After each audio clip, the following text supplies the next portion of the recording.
आप देख रहे हैं the educator. RRB NTPC exam date आ चुकी है और इसीलिए हम लोग प्रीवियस ईयर क्वेश्चन करते हैं 2025 का। आज का टॉपिक है पॉलिटी। 242 क्वेश्चन का संकलन है, देखते हैं कितना क्वेश्चन हो पाता है। प्रीवियस ईयर क्वेश्चन में जो टफेस्ट क्वेश्चन है वो पहले दिया गया है और आपको तैयारी इसी के अकॉर्डिंग करनी है, इसी के इर्द गिर्द करना है। जो पहला क्वेश्चन है वो क्या कह रहा है, देखिए। किस ऐतिहासिक मामले में पहली बार संवैधानिक कानून में न्यायिक समीक्षा के सिद्धांत को लागू किया गया? ये हुआ था मारबड़ी बनाम मेडिसन केस 1803 की ये बात है। और ये क्वेश्चन का टफेस्ट लेवल इतना है कि मात्र 3% बच्चा भी इसको सही नहीं कर पाया है। Dedicated freight corridor corporation of India limited DFCCIL की स्थापना किस अधिनियम के तहत एक विशेष प्रयोजन वाहन के रूप में की गई थी? कंपनी अधिनियम 1956 के अधीन इसकी स्थापना की गई है। जनजातीय मामलों के मंत्रालय के अनुसार दिसंबर 2022 तक भारत के संविधान के अनुच्छेद 342 के तहत कितनी अनुसूचित जनजातियां लिस्टेड है? 730 से अधिक। कितना? 730 से अधिक अनुसूचित जनजातियां लिस्टेड है। किस कथन में की गई समीक्षा संसदीय प्रणालियों में शक्ति के पृथक्करण के सिद्धांत से विचलन पर प्रकाश डालती है? देखते हैं। मंत्रिमंडल कार्यपालिका और विधायिका का नेतृत्व एक साथ करता है जिससे शक्तियों का सम्मिश्रण होता है। बिल्कुल सही बात है।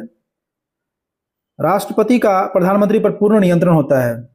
बिल्कुल नहीं, ये थोड़ा सा विचलन डाल रहा है, क्योंकि विचलन का मतलब कह सकते हैं कि ये 100% नहीं होता है। इसमें ना तो इसका उस पर पूरा कंट्रोल है, ना उनका इन पे पूरा कंट्रोल है। इसीलिए ये ऑप्शन जो है सो थोड़ा सा गलत लग रहा है, इसलिए ऑप्शन बी इसका करेक्ट आंसर हो जाएगा।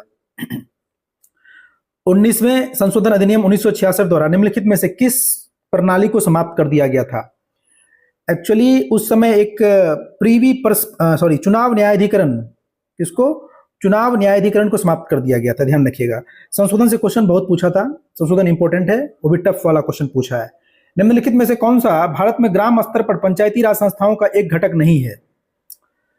ग्राम सभा तो बिल्कुल है, न्याय पंचायत भी है, ग्राम पंचायत भी है, पंचायत समिति ये नहीं होगा, पंचायत समिति नहीं है। अश्विनी कुमार उपाध्याय बनाम भारत संघ एक केस है नवंबर 2024 का। मामले में सर्वोच्च न्यायालय ने किससे संबंधित याचिका खारिज कर दी?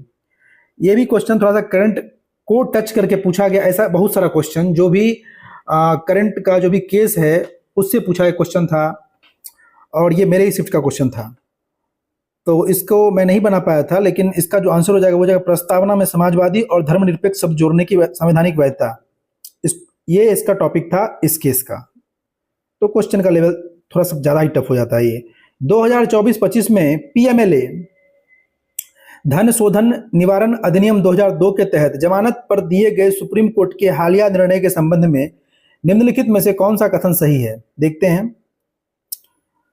सुप्रीम कोर्ट ने स्पष्ट किया कि धारा 45 के तहत दोहरी शर्तों के बावजूद बिना मुकदमे के लंबे समय तक कारावास PMLA 2002 के तहत जमानत देने का एक वैध आधार हो सकता है। ठीक है।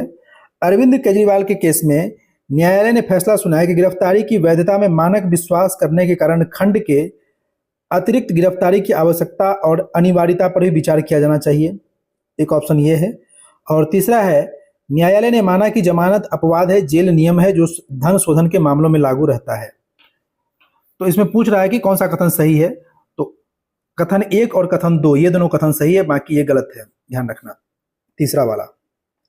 एक चीज जानते हो, इस सब क्वेश्चन अगर पूछे तो छोड़ ही देना, क्योंकि ये तो बनना है नहीं, ना ही इसकी कोई तैयारी करके जाता है। तो इस वीडियो में आपको ये चीज बेहतर तरीके से पता चलेगा कि किस क्वेश्चन को छोड़ देना चाहिए और किसको बनाना चाहिए, क्योंकि ये क्वेश्चन आपको आएगा नहीं, आप गलत करके आओगे, नेगेटिव मार्क में जाएगा, सिलेक्शन में आपको प्रॉब्लम हो सकती है। बनने वाला क्वेश्चन आगे बहुत सारा है, आपको दिखाते हैं बारी बारी से।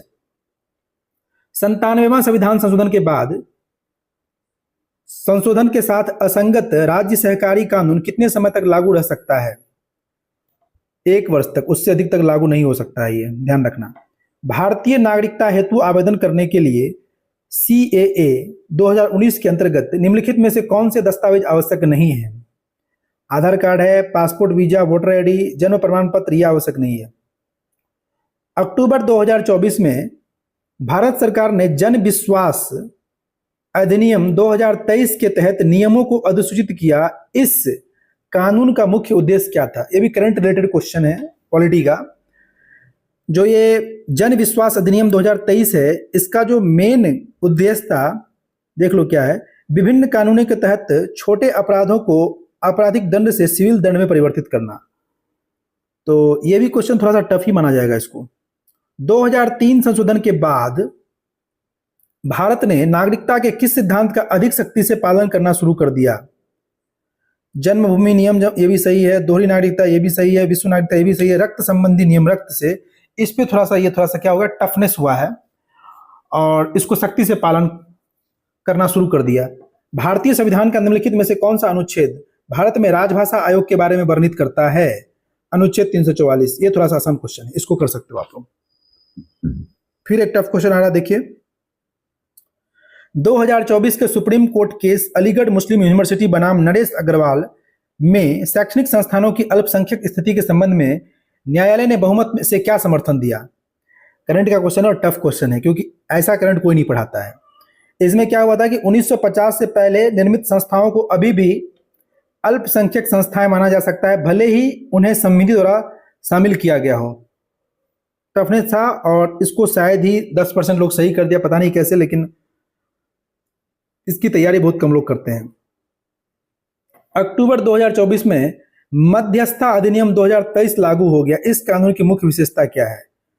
यह विवाद समाधान की एकमात्र विधि के रूप में विवाचन और सुलह के स्थान पर मध्यस्थता को अपनाता है। ऑप्शन नंबर डी इसका करेक्ट आंसर हो जाएगा। विधिक सेवा प्राधिकरण अधिनियम 1987 की धारा 22B के तहत अस्थायी लोक अदालत के संबंध में निम्नलिखित में से कौन सा कथन सत्य है? देखो ऑप्शन नंबर बी, देखो क्या कहता है डायरेक्ट। अस्थायी लोक अदालत एक निश्चित मौद्रिक सीमा तक के मामलों की सुनवाई कर सकता है। कितना? तो 1 करोड़ तक का। ये जो है सो अस्थायी जो न्यायालय हैं, अस्थायी लोक अदालत है, उसके बारे में आपको कुछ पॉइंट ध्यान रखना है और इसमें ये सत्य है, ये पॉइंट, बाकी सब इनकरेक्ट हो जाएगा। 73वें संविधान संशोधन अधिनियम 1992 के अनुसार कौन सा निकाय व्यापक सामुदायिक भागीदारी सुनिश्चित करते हुए पंचायती राज व्यवस्था की नींव के रूप में कार्य करता है? तो ग्राम सभा। Very easy question. निम्नलिखित में से क्या लोक अदालत का एक लाभ नहीं है? देखिए, इनके निर्णय बाध्यकारी होते, बिल्कुल। यहाँ मामलों का शीघ्र समाधान प्राप्त किया जा सकता है, बिल्कुल।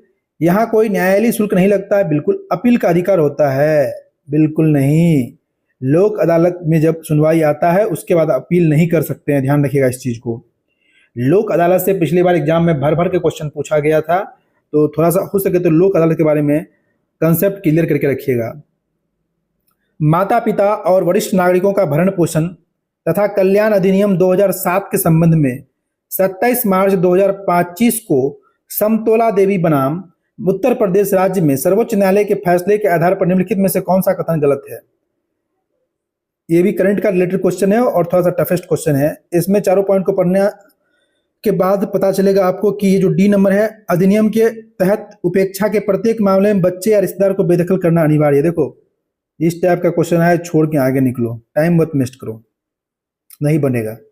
भारतीय संविधान के किस अनुच्छेद में राज्यों को अंतर्राष्ट्रीय विवादों को मध्यस्थता द्वारा निपटने के लिए निर्देश दिए गए हैं? ये बात कर रहा है अनुच्छेद 51 का डी।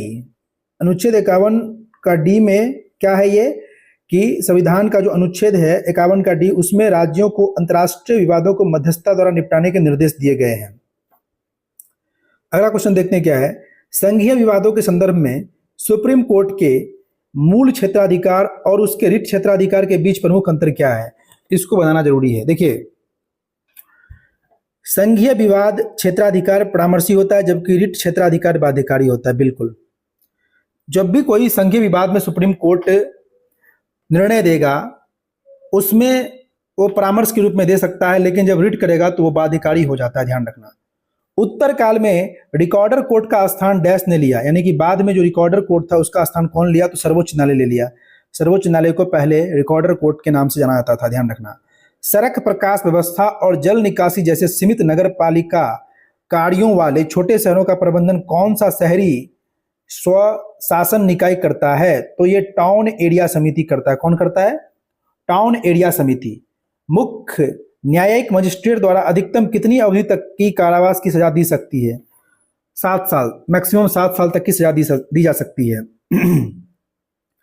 8 अप्रैल 2025 को तमिलनाडु राज्य बनाम तमिलनाडु के राज्यपाल मामले में सुप्रीम कोर्ट के फैसले के संदर्भ में निम्नलिखित में से कौन सा कथन सही है?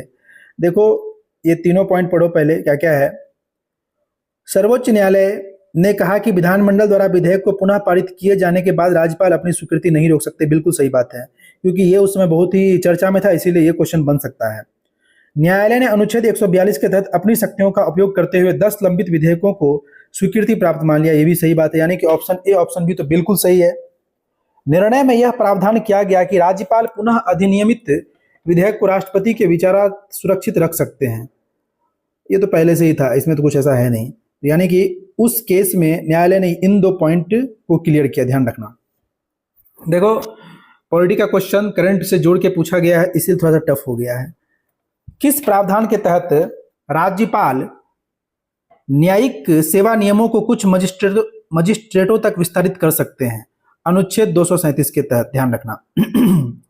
भारत के पर्यावरणीय अधिनियमों के तहत दंड और हरित मंजूरी लागू करने के लिए 2024 में निम्नलिखित में से किस प्राधिकरण को मजबूत किया गया था? केंद्रीय प्रदूषण नियंत्रण बोर्ड को मजबूत किया गया था। राष्ट्रीय विकास परिषद नेशनल डेवलपमेंट काउंसिल ने किस वर्ष सहकारी समितियों पर राष्ट्रीय नीति की सिफारिश की थी? यह हुआ था 1958 में। कब हुआ था? 1958 की यह बात हो रही है, ध्यान रखना। न्यायमूर्ति सैयद शाह मोहम्मद कादरी द्वारा वर्गीकृत निम्नलिखित में से कौन सी न्यायिक समीक्षा की श्रेणी नहीं है?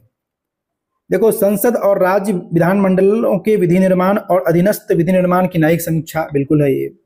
सर्वोच्च न्यायालय और उच्च न्यायालयों में न्यायिक नियुक्तियों की न्यायिक समीक्षा, ऐसा नहीं होता। ऑप्शन नंबर 20 का करेक्ट आंसर हो जाएगा। राष्ट्रीय जल मार्ग अधिनियम 2016 के तहत कितनी राष्ट्रीय जल मार्गों का विकास करने की घोषणा की गई है? 111। कितना? 111 घोषणा किया गया है। भारतीय संविधान के निम्नलिखित में से किस अनुच्छेद में भारत के राष्ट्रपति को वार्षिक रूप से प्रतिवेदन प्रस्तुत करने के संघ लोक सेवा आयोग के कर्तव्य के बारे में उल्लेख किया गया है? अनुच्छेद 323 के बारे में यह चर्चा करता है। निम्नलिखित में से भारत में नगरपालिका का राजनीतिक प्रमुख कौन होता है? अध्यक्ष होता है। सिंपल सा क्वेश्चन है। भारतीय संविधान का कौन सा अनुच्छेद राज्य के नीति निर्देशक सिद्धांतों के अनुप्रयोग से संबंधित है?